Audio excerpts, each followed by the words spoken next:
this tutorial, we'll build a believable fog layer inside a landscape or city photo. Start by identifying the distance layers: foreground, midground, background. Create a soft white brush on a low opacity and gently paint mist only where depth naturally decreases. Use Gaussian blur to spread the fog and soften transitions.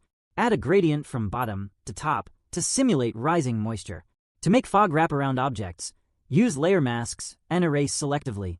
Add slight blue tones using color balance for cold scenes or warm tones for sunrise moods.